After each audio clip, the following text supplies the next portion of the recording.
Hello, everybody. My name is Thomas Grudoria, and today I'm here to talk to you about your mental health and how powerful it really is. Depression, happiness. Sadness, joyfulness. Aggravated, pleased. Upset, content. These are some of the words used to describe the mental health of people just like you.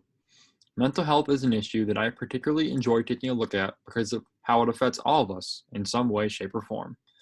An awareness of one's mental health is not one to overlook because of the detrimental consequences that have proven to conduct significant long-term effects on one's mind, body, and spirit to live.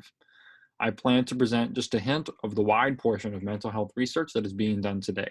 Specifically, I plan to cover background information on mental health in the US, how mental health affects people as they work or engage in school, and mental health as a result of the COVID-19 outbreak.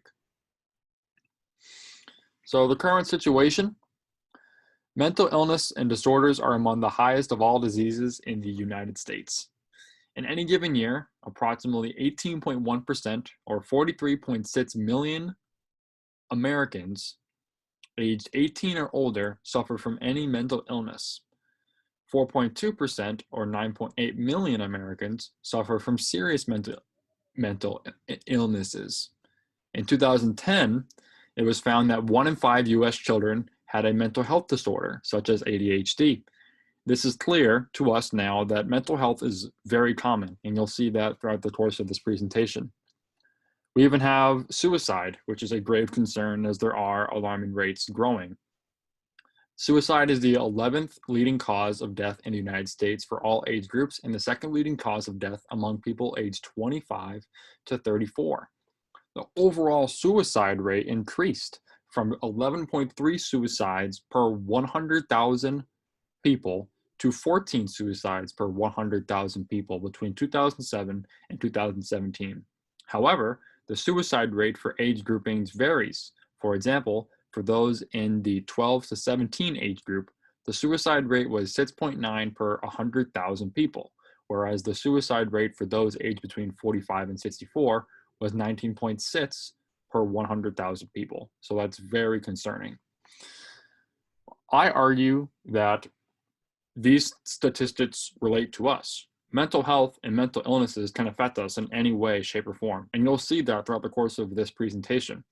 However, I argue to make mental health awareness more of a priority in spending and in making an awareness of, especially after considering that the United States is doing poor work in comparison to other countries.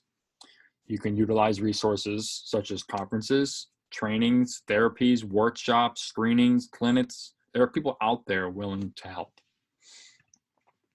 So, mental health and work. We've all seen it. I'm sure we have all had a job of some sort.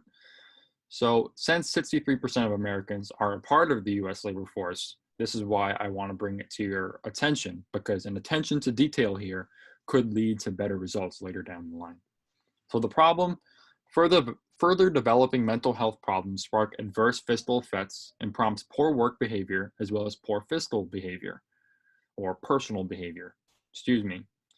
Some results are hypertension, diabetes, and cardiovascular conditions, as well as poor production. This is more common than you might think. Out of all the illnesses in the Netherlands that people stay out of work for, 58% of those illnesses are related to mental health. And in the UK, out of all the illnesses that people stay out of work for, 30 to 40% of those are mental illnesses. So I argue that there should be an implementation of workplace wellness programs to provide treatments to those at risk, which could then help save money if you think about it logically. I also argue that employers should promote the importance of mental health to their workers. How do you do that? You create self-assessment tools, offer inexpensive or free mental health insurance, or even just train your managers so that they can know how to work with their employees who are at risk. Another possible solution that we could all incorporate into our everyday lives is physical exercise. People who exercise regularly tend to do so because it gives them an enormous sense of well-being. They feel more energetic throughout the day, sleep better at night, have sharper memories, and feel more relaxed and positive about themselves and their lives. You do not need to plan out an uncomfortable amount of time in order to exercise. You don't even have to do something that you don't enjoy doing. Like for me, I prefer running, and I do it for 30 minutes, 5 days a week. And that helps me sleep better, focus while I'm at home working. And you can do the same thing. It can be 2 15-minute sets or maybe even 3 10-minute sets throughout the course of the day.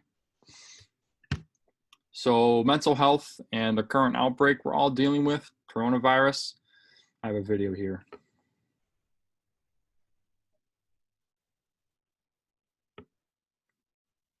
It's going to get worse. Suspending all travel. It's worst percentage drop since America, the anxious. The whole world, I feel like, is like shutting down right now. The unseen danger of coronavirus with visible impact. I worry about the people in my life. I look at my 401k and I about have a heart attack. Threatening our physical and mental health. Dr. Varnwell, what makes this crisis different from others?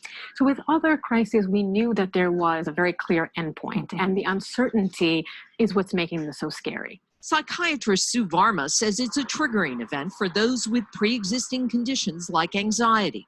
For others, it fuels a loss of control. There seems to be a palpable sense of panic. We see it in the panic buying in stores as one example. Is this reasonable behavior? What we're finding is that people feel that there is sort of this pervasive sense of danger and helplessness. Even our traditional ways of coping and comforting are affected. Many religious services suspended, large gatherings and celebrations banned. It's now social distancing instead of the healing power of touch. Okay, so it's clear that the media and what is out there is all being projected onto us, and we're feeling more anxious about it. That's the problem in the United States. This pandemic does have nothing but troubled times and uncertainty written all over it. Researchers are warning that the coronavirus pandemic could inflict long-lasting emotional trauma on an unprecedented global scale. This is in part because researchers have seen a combined set of mental health stressors that have been studied before in other disasters, but have never been studied together, which is why people are concerned. So there will certainly be many people, 450 million to be exact, who remain plagued with poor mental health and fear of trying to return back to normal. But I argue that how we handle stress and media stimuli will be the key to improving our mental health and even the mental health of those we care about. You can call 911, you can visit some sites such as Disaster Distress or National Domestic Violence Hotline. Or you can do some other more fun things. You can divert your attention away from media. You can learn about the facts, such as how many people are surviving from this.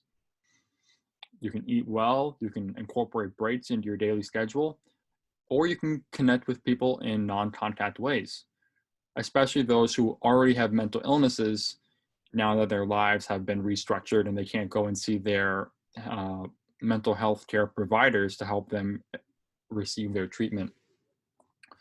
So in conclusion, we're all in this together. We all have a part to play here. One takeaway that I'd like for you all to take away here is not underestimate the power of being mentally healthy. You can choose how you want to handle the stresses in your life, but if you inflict so much stress on you that your mental health is suffering, you're not going to be able to live the life that you want to live, whatever the case may be for everybody.